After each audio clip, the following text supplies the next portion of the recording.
tous et à toutes, je suis ravie de vous retrouver pour cette dernière interview du mois de mars dédiée aux femmes. Et aujourd'hui, eh bien, je suis ravie d'accueillir Laure Aléa Issari. Bonjour Laure. Oui, bonjour Nathalie, merci à toi. Bonjour à toutes. Alors, tu es pneumologue et tu es aussi cofondatrice du centre Inspirève et tu exerces à Aix-en-Provence, c'est bien ça? Ouais, tout à fait. Donc, eh bien, moi, ça me tenait à cœur, de t'interviewer parce que, tu réalises de beaux projets. Et j'aurais voulu savoir si tu pouvais, nous donner un petit peu ton parcours en quelques mots. Qu'est-ce que tu aurais envie de nous dire? Donc mon parcours, moi, donc du coup, j'ai 37 ans, j'ai deux magnifiques enfants de 2 ans et demi et 5 ans. Je travaille avec mon mari, Julien, qui est pneumologue aussi et qui a fondé avec moi le centre Inspirev à Aix, notre centre de pneumologie et sommeil.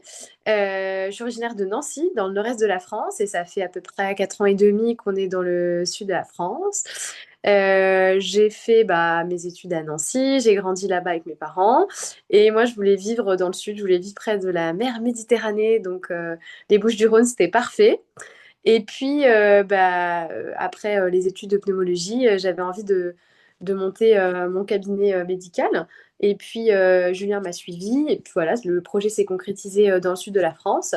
On est ravis. Voilà. Et ce qui est vraiment bien, parce qu'il y a vraiment ce beau projet qui a pris naissance, il y a pas, qui date de quand, en fait, ce centre Inspirève?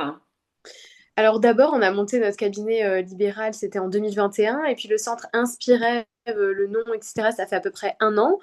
Et puis, on a un projet encore qui doit sortir de terre dans 1 an. Les travaux vont commencer, qui sera un centre du coup plus grand de 750 mètres carrés, pluridisciplinaire, avec 4 pôles, activité physique, sommeil, respiration et nutrition, pour couvrir la prise en charge globale des patients et vraiment prendre en charge la santé de manière globale. C'est vraiment notre projet de cœur. Et donc ça, c'est cool. Et on sera avec d'autres praticiens aussi, d'autres médecins, d'autres soignants, paramédicaux. Et puis, on aimerait bien avoir une partie de médecine intégrative, comme on l'appelle, avec des praticiens infirmières en hypnose, sophrologie, yoga thérapie, pour aider les patients à être pris en charge de manière globale sur leurs problèmes de sommeil et respiration. Donc ça, c'est un projet qu'on a pensé depuis le départ, mais qui se concrétise là depuis à peu près 1 an et demi. On est très contents, on est ravis de tout ça. Ouais, bravo, hein, parce que je t'avais suivi au début du projet et de voir que ça s'est réalisé, eh bien, ça fait du bien. Donc, félicitations à toi et à ton mari. Donc, dans cette émission, tu vois, c'est vraiment Ose ta vie. Donc, je remonte pour les personnes le fil conducteur des émissions. C'est vraiment bien d'aller te poser quelques questions justement pour inspirer d'autres femmes. J'ai envie de te demander si tu aurais une anecdote à nous raconter sur le fait d'avoir parfois osé quelque chose, tu vois, quelque chose que tu pensais qui n'était pas réalisable et en fait, eh bien, ça a réussi à se concrétiser. Est-ce que tu aurais un exemple à nous partager? Oui, par exemple, ce projet de centre pluridisciplinaire, au départ, du coup, on l'avait proposé à une clinique parce que on ne se voyait pas nous-mêmes monter notre propre centre. C'est quelque chose qui nous paraissait impossible, vraiment impossible, parce que au départ, si on remonte il y a 4 5 ans, on faisait que de la médecine, on n'avait pas encore d'entreprise, on n'avait pas de cabinet médical libéral et on n'avait pas non plus on connaissait rien à l'immobilier. Donc c'est vrai que tout de suite, pour un médecin, on va dire, quand on est juste médecin, ça paraît quelque chose de très compliqué à monter entre guillemets seul. Enfin, on était deux quand même, on est toujours deux. Donc ça, on a osé. Alors ça, c'est fait par étapes, hein, parce que forcément, on avait beaucoup de croyances limitantes, beaucoup de peurs, beaucoup de choses à faire sauter en fait. Et donc ça s'est fait progressivement. D'abord, on s'est installé dans un cabinet un peu plus classique. Ensuite, du coup, on a commencé à se renseigner sur les biens immobiliers. Ensuite, on voulait faire ce projet dans une clinique parce qu'on s'est dit ça sera plus simple. Ils ont les locaux, ils savent comment faire. Puis finalement, la clinique n'était pas intéressée. Donc, on a été un peu obligé de le faire, quoi. Donc, ça s'est fait. On a dit, on n'avait plus le choix, quoi. On s'est dit, mais en fait, si on le fait pas nous, personne ne le fera à notre place. C'est la base un peu de nos rêves, quoi. C'est nos rêves à nous. Donc, les autres vont pas le faire pour nous. Donc, du coup, on s'est dit, OK, on va le faire. Et là, on s'est un peu bougé. Donc, il faut sortir de sa zone de confort, c'est sûr. On a appris beaucoup, beaucoup de choses. Et voilà. Et puis, ça s'est fait. Si je peux reparler de l'anecdote des locaux, comment on a trouvé les locaux, parce que dans la région, c'est vraiment compliqué l'immobilier, il n'y a pas beaucoup de biens, franchement, c'est pas évident. Et en fait, je l'ai partagé aussi sur LinkedIn, l'anecdote, c'est un patient du cabinet qui nous a trouvé, Gino, qui nous a trouvé en fait le bien. Donc on était en consultation, je discutais avec lui, et puis donc en pneumologie, on demande souvent la profession parce qu'il y a des expositions respiratoires professionnelles ou autres. Et il me dit agent immobilier. Et donc on était en plein en train de se dire, voilà, on va monter ce projet, il nous faut trouver le terrain, etc. Et donc je lui parle du projet, il accroche tout de suite, il dit ah ouais, c'est une super idée et tout, j'ai peut-être quelque chose pour vous. Et quelques semaines plus tard, il m'a rappelé, on a visité, on a dit oui, c'est bon, c'est ici, ça c'est fait quoi. Et voilà, et après il y a eu plein d'autres complications, mais il a rien lâché, il a tout fait pour nous aider. Et 15 mois plus tard, on a signé, donc c'était quand même long. Mais tout ça pour dire que oui, j'ai osé lui en parler. J'ai osé me dire, ok, on va le faire nous. Et au final, bah, c'est en train de se réaliser. Donc c'est un beau chemin. Et aussi un truc, c'est des fois, on se sent pas capable. On se dit, mais c'est pas possible, je peux pas y arriver, je ne sais pas. Et on sous-estime parfois les capacités, les ressources qu'on peut avoir quand c'est nos rêves, en fait. Quand c'est quelque chose qui nous tient à cœur, on est vachement drivé et on fait les efforts nécessaires et on trouve les ressources pour y arriver, quoi. Donc moi, c'est ça que je retiens voilà, donc de cette anecdote par rapport au centre. Et c'est que le début, il y a encore plein d'autres choses qui vont se passer à mon avis. Et c'est ça qui est bien, mais en fait, on sent hein, cette connexion à ce rêve, et c'est pour ça que ça s'appelle aussi Inspirève. J'adore le nom du centre. Ouais, c'est vrai. Comme on est spécialiste en pathologie respiratoire et du sommeil, donc Inspirève, c'était un mélange entre l'inspiration, le rêve, et puis c'était un petit jeu de mots aussi, donc ouais, on trouvait ça pas mal. Voilà, c'est beau ce que tu nous donnes. Et alors, donc, le moteur, c'était vraiment c'est toujours se connecter à ce rêve que vous aviez quand justement il y avait des obstacles ou que c'était pas facile. Oui, c'est ça. C'est-à-dire que pour nous, c'est quand même vraiment une vision de la santé. Et donc, oui, c'était pas facile. C'est encore pas facile maintenant, hein. Il y a les travaux, il faut recruter les professionnels de santé. Donc, c'est beaucoup de boulot. Et puis, c'est des choses qu'on connaît pas encore. Enfin, on apprend sur le tas, quoi. Et du coup, oui, c'est vraiment une vision. On se dit, bah non, mais c'est vraiment, pour nous, c'est ça la santé de demain. Et puis, si on le fait pas, nous, qui va le faire? Donc, c'est vraiment ça qui nous anime. Et pour nous, il y a aussi un enjeu de contribution. C'est-à-dire qu'on peut apporter beaucoup à la fois aux patients et à la fois aux soignants et au système de soins. Donc, on y croit profondément. Enfin, ça nous anime, quoi. Je pense que oui, il faut que son rêve, c'est pour ça que je pense que c'est aussi ça la base des rêves, c'est quelque chose qui t'anime, quelque chose qui est quand même un peu fou, quoi, enfin qui te paraît ambitieux, sinon ça t'anime pas assez, tu vois, pas trop ambitieux, sinon tu fais jamais parce que tu paniques, il faut le découper par étapes, quoi. Mais oui, oui, non, c'est ça qui nous anime. Ouais, et puis on voit vraiment c'est de contribuer et c'est vraiment aussi bah, de mettre le patient au centre et qu'il soit vraiment et de d'avoir bah, toutes ses spécialités au même endroit et d'avoir cette Ouais. médecine globale. Et ça, c'est vrai que c'est assez novateur. Bah oui, oui, bah après ça existe à certains endroits, mais c'est vrai que nous c'était vraiment centré aussi sur nos pathologies d'expertise, enfin l'asthme, la bronchite des fumeurs, les BPCO et les apnées du sommeil. Et donc oui, de notre côté, c'est quelque chose qui nous anime. Et les professionnels de santé aussi sont hyper intéressés parce qu'ils aiment bien, enfin voilà, c'est pas évident l'exercice libéral de la médecine ou même d'autres professions de santé. Il y a beaucoup d'administratifs, il y a beaucoup, voilà, enfin, c'est pas évident. Et donc, le fait de se regrouper et de se coordonner, c'est aussi un moyen d'exercer plus sympa, tu vois, où tu vas travailler ensemble autour du patient. Il y a un parcours de santé pour le patient et les pros de santé aussi sont contents, quoi. Donc, tout le monde est content. Et la mairie aussi, les autorités, tout ça, c'est cool. Enfin, ça sert à la société de manière générale. C'est ça que je me dis quand c'est difficile, tu vois. Ouais, c'est toujours de se raccrocher, tu vois, voilà, aussi à plus grand ou à ce pourquoi fort, pourquoi c'est important de le faire Mm. et là de contribuer. En tout cas, on voit que tu rayonnes, on voit que ce Ah projet, ben, voilà, est vraiment là et puis il va grandir. C'est ça qui est bien, c'est que là, on sait que c'est que le début là. En tout cas, c'est ce que je ressens. ouais, c'est ça, c'est ça. Après, c'est comme je dis, c'est quand même enfin, c'est long, c'est étape par étape. Il faut décomposer en petits objectifs à chaque fois et toujours se dire ah bah celui-là c'est bon, j'ai atteint ah là on a signé, ah là on a validé les travaux, ah là on découpe étape par étape pour arriver finalement après au bout de 2 3 ans à atteindre l'objectif, mais ça vaut vraiment le coup. Puis on apprend beaucoup de choses en chemin. Moi aussi, je suis avec Julien, mon mari, donc on est tous les deux, donc ça nous rapproche. On vit ça ensemble. Donc non, ça nous fait évoluer ensemble. Et c'est ça que j'aime beaucoup aussi. Ah, c'est beau. Merci pour ton partage. Maintenant, tu vois, toi, qu'est-ce que tu fais pour te ressourcer? Est-ce que tu as des choses qui te permettent aussi de gagner en énergie? Tu vois, j'ai pris dans mon livre la métaphore de la voiture. Je pars du principe que notre corps, c'est notre véhicule et que si on l'entretient pas, il tombe en panne. Donc, ce qui est important, c'est de faire le contrôle technique du corps, du mental, tu vois, d'entretenir son corps comme on entretiendrait sa voiture pour faire cette prévention. Qu'est-ce que toi, tu fais et qu'est-ce que tu aurais envie de donner comme exemple, peut-être pour toi, ou tu aurais comme message à nous transmettre?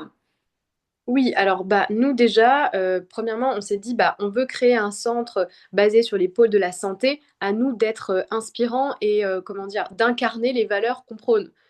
Pour vraiment être aligné. Tu vois, si on dit aux patients, faut faire du sport, faut bien dormir, machin, et que toi, bah, tu fais tout le contraire. Et des fois, quand même, les médecins, c'est pas toujours les meilleurs exemples. Donc, du coup, déjà, on a vachement modifié nos habitudes de vie ces 4 5 dernières années sur notre santé. Du fait de cette mission aussi, on s'est dit, mais c'est hyper important, mais aussi pour nous. Donc, vraiment, on prône ça.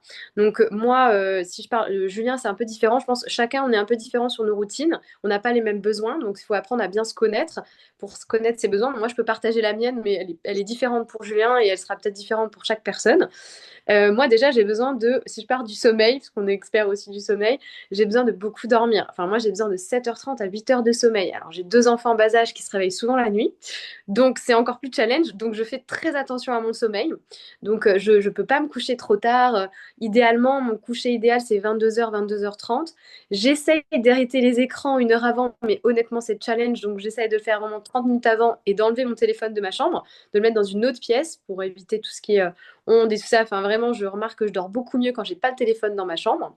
Donc, je fais ça au maximum. Et les écrans, je pourrais encore m'améliorer. Donc je fais très attention à mon sommeil parce que mon fils à 6 heures il est réveillé et souvent dans la nuit il se réveille. Donc si jamais je me suis couchée hyper tard, ça le fait pas. Après je suis tout, c'est l'engrenage. Le lendemain rien ne va. Donc moi c'est mon socle, c'est vraiment le sommeil. Après sur l'activité physique, moi c'est la course à pied. Je fais de la course à pied 3 fois par semaine. Donc j'ai 2 matins dans la semaine et une fois le week-end.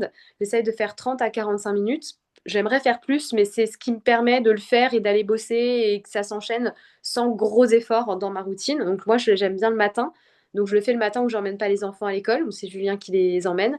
Et soit le samedi, soit le dimanche, j'ai une sortie plus longue le week-end. Mais par contre, je saute jamais ma course à pied. Si je la saute, je sens tout de suite que ça va pas le faire. J'ai aussi des étirements que je fais le matin quand je me lève. Ça fait à peu près 3 4 mois que je l'ai ajouté. Donc je m'étire. Je vais boire de l'eau, me réhydrater quand je me réveille. Donc, je bois de l'eau, je mets de l'eau fraîche sur mon visage et je fais à peu près 2 3 minutes d'étirement. C'est pas forcément très long, mais ça me permet vraiment de me réveiller, de réveiller mon corps.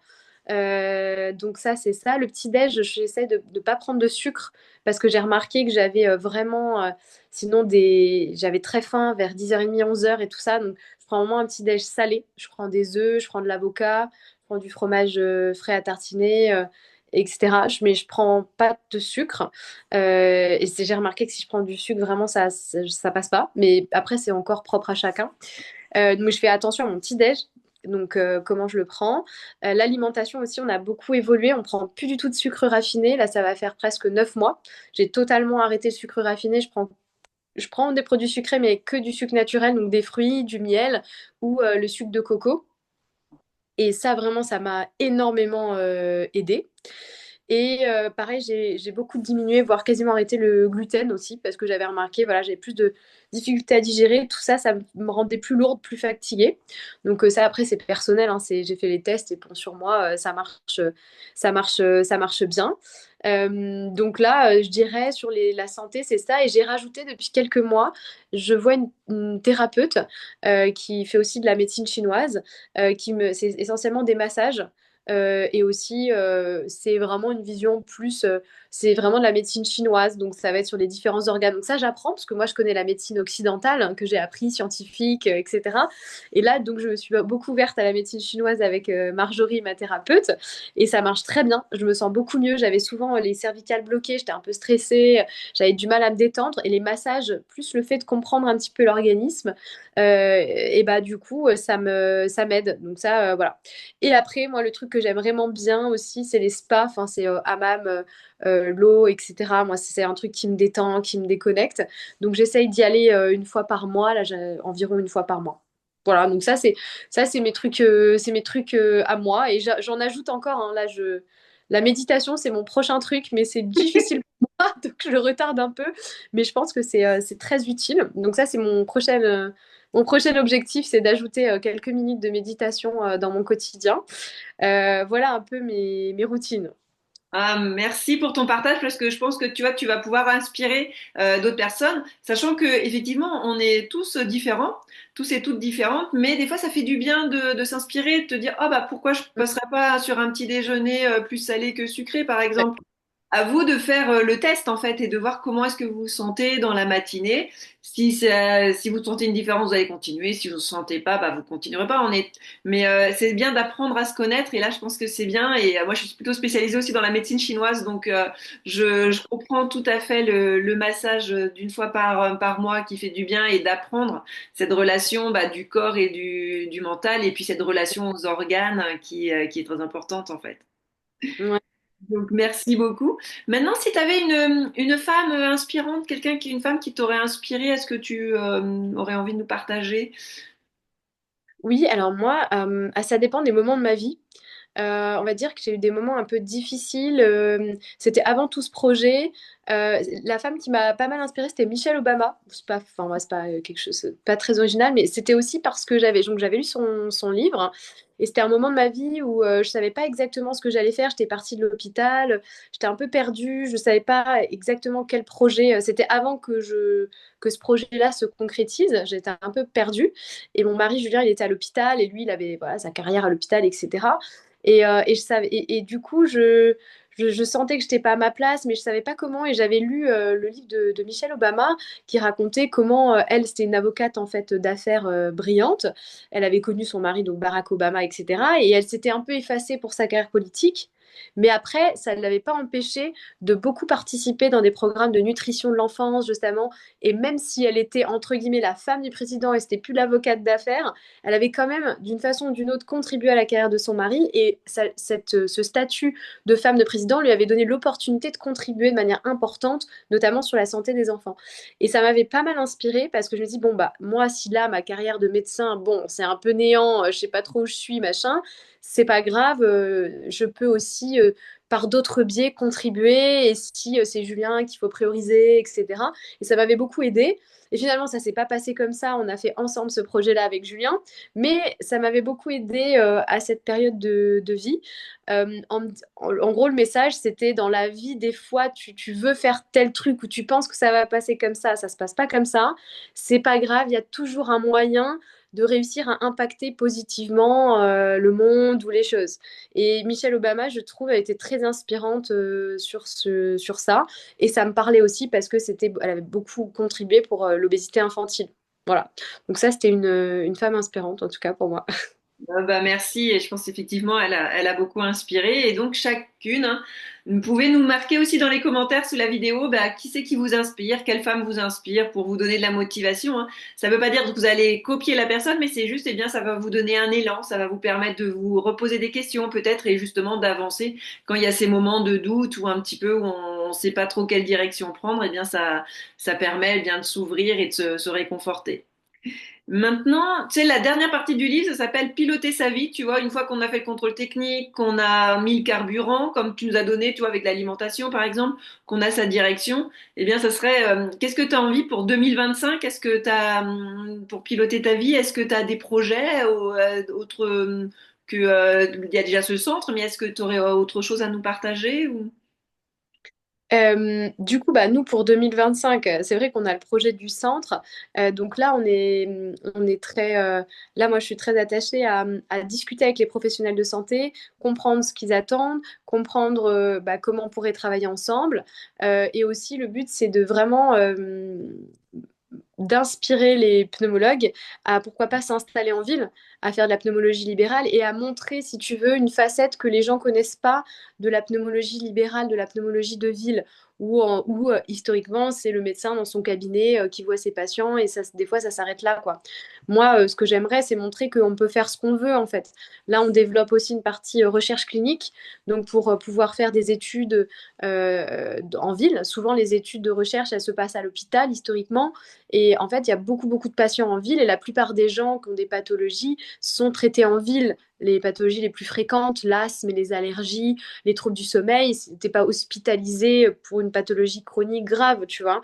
Et donc, et c'est pas tant étudié que ça. Et donc, l'idée, c'est de pouvoir développer ce pôle recherche et de pouvoir montrer aussi aux jeunes pneumologues ou même aux jeunes qui voudraient peut-être, tu vois, les inspirer à faire de la médecine. On a du mal quand même à recruter, tu vois, Oui. les faire médecine, c'est long. Il y a l'IA qui arrive. Récemment, on a rencontré des lycéens à l'école des enfants il y a jusqu'au lycée. Et du coup, ils nous posaient la question, ah mais bon, en gros, pourquoi pour faire médecine, maintenant, il y a ChatGPT qui a toutes les informations. Du coup, je dis, ah oui, c'est vrai, l'IA va bouleverser la santé, mais c'est quand même intéressant d'être médecin. Et donc, si tu veux, l'idée, c'est de pouvoir inspirer à faire comme nous, en fait, si tu veux, enfin, comme nous ou différemment, mais à montrer que dans enfin, différentes facettes de notre profession qui est pas connues en fait, ni du grand public, ni des médecins, ni des étudiants. Donc ça, c'est un truc qui m'anime aussi. Donc là, c'est pour ça aussi on s'est lancé sur les réseaux sociaux et tout pour vraiment montrer cette facette-là et donner envie aux autres de faire pareil, parce que je pense qu'il y a plein de choses à faire, quoi. Donc Ouais. ça, c'est un des projets 2025, c'est vraiment le projet là, plus de communiquer ce qu'on fait et donner envie, pourquoi pas, de faire un peu pareil, quoi. Ah, bah, merci beaucoup. Et si tu avais un dernier message à transmettre aux femmes qui nous regardent, qu'est-ce que tu aurais envie de leur dire? Moi, j'aurais envie de leur dire de prendre du temps pour savoir qui tu es, enfin apprendre à se connaître et à apprendre quels sont tes rêves et comment tu veux mener ta vie, mais selon tes propres termes à toi et pas forcément ton entourage, la société, etc. Et ça, c'est vraiment difficile parce que ça nécessite une introspection et un vrai temps d'introspection et souvent on est dans notre quotidien, en plus si on est maman, on a des jeunes enfants, enfin, moi j'ai 37 ans, c'est des périodes de vie, 35, 45, t'es un peu sous l'eau quoi. Donc du coup, il faut quand même un peu serrer les dents mais prendre du temps pour se dire, mais en fait, qui je suis, moi? Qu'est-ce que j'ai envie? C'est quoi mes rêves? Moi, c'était là le point de départ de tout ça. Et après, sans se limiter, quoi. C'est ça la difficulté, sans dire non, mais c'est impossible, non, mais machin. Sans se limiter. Et ensuite, vraiment aller challenger, se dire, est-ce que vraiment je veux ça? Pourquoi je veux ça? Et à partir de là, construire un petit plan d'action de, OK, j'ai vraiment envie de ça. Maintenant, comment on va faire pour que j'y arrive? Là, ça paraît impossible. Mais en fait, comment je peux y arriver? Et après, le découper en petits objectifs. Et c'est pas grave, ça peut prendre plusieurs années. C'est des changements qui se font sur le long terme. Mais l'idée, c'est de ne pas arriver au milieu de sa vie et de se dire, en fait, j'ai monté les échelons, mais j'étais pas sur la bonne échelle, quoi. J'étais pas au bon endroit. Et ça, je pense que c'est, ouais, pour éviter ça. Donc, je dirais prendre du temps pour se comprendre et pouvoir comprendre quels sont ses rêves et comment y arriver, quoi. Ah, merci beaucoup, Lauralia, pour ce beau témoignage. Effectivement, tu vois, je pense que la base, c'est de faire le contrôle technique et de prendre ce temps de pause, parce que des fois, on veut toujours que tout aille vite. Et moi, je sais que je t'ai accompagnée et tu avais pris ce temps aussi au début et tu as eu plusieurs personnes sur ton chemin et tu as pris vraiment ces temps de pause pour bien aller chercher tes ressources à l'intérieur de toi. Et puis après, bah, quand tout est aligné, eh bien, t'arrive au bon moment. Donc, bravo pour ce beau parcours et encore bonne continuation pour tous ces beaux projets qui vont continuer. Donc, on peut te retrouver sur les réseaux. J'ai vu sur LinkedIn. Et est-ce que tu es sur d'autres réseaux Essentiellement sur LinkedIn à Laure Aléa et Sari, du coup. Euh, et pour le moment, on n'a pas, voilà, on aura sûrement un Instagram du centre quand il existera avec les autres professionnels de santé. Mais pour le moment, c'est plus moi sur LinkedIn. Voilà. Mais c'est déjà très bien. Je mettrai le lien sous la vidéo. Donc, merci beaucoup. Et puis, ben, Voilà, on va clôturer ce mois de mars qui a été vraiment très actif et merci à toutes les femmes qui ont participé aux interviews. Vous avez été 8 ou 9, je ne sais plus, et c'est vrai que ça a été un beau challenge parce que ça s'est fait en 48 heures quand j'ai eu l'idée de me dire je vais pas m'arrêter juste à une journée pour faire des interviews, je vais l'étaler sur tout le mois et toutes les personnes que j'ai contactées ont répondu oui, donc merci encore Laure Alia pour toi, pour ta réponse. Et puis, bien, moi, je vous dis à très bientôt pour de nouvelles aventures de Ostavi sur d'autres formats. N'hésitez pas à liker, à partager et à vous abonner à ma chaîne YouTube pour avoir toutes les interviews directement. Encore merci, Laure. Merci. Bonne- À bientôt, Nathalie. Et puis, moi,